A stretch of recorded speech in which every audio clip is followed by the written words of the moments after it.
So you laugh at all these people who say, oh, you were down 0-2 and you were starting slow, you were nervous. That was all part of the plan, what we saw.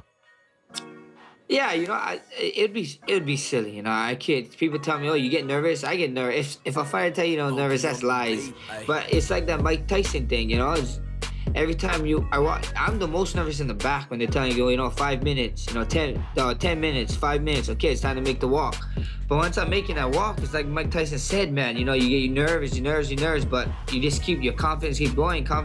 Just like Mike Tyson, I feel untouchable. I feel like a god in there, and our game, and I already knew our game plan was gonna work. There's enough tape, and Aldo's he's one of the greatest ever, but it's just time for a new era, It's time for the new wave of guys, us young guys is coming up, and we're proving it, and we're showing to the world that we're here to stay. We're taking over, like I said, MMA is a forever evolving, you either evolve with the sport or you get left behind, So I'm trying to lead the pack. I'm trying to sprint, and everybody telling me like, oh, why is Max not doing this, that, and that? Like, look, guys, it's not a 3-round fight, it's not a sprint, I got 5 rounds now, and the guy likes to fade later, so it's just draw him slowly.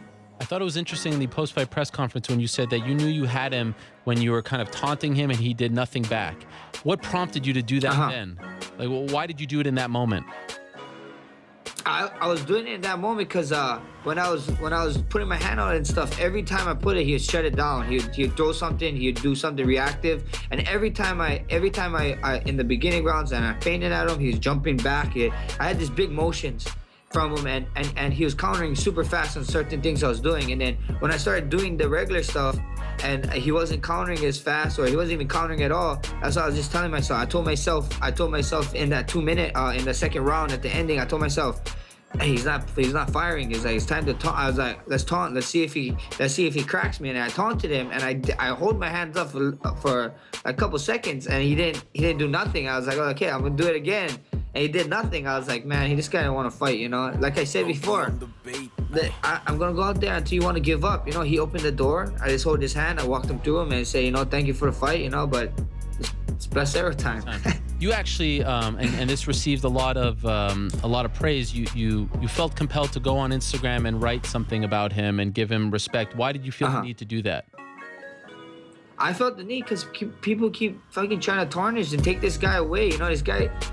Man, this guy, you guys gotta understand, man. What this guy did for all the little guys, it's like, there's a couple guys, the pioneer of our small guys, it's like, when you think of like the 35, 45 class, that who built it, you think Rod Faber, you think, Dominic, and then you think Jose Aldo.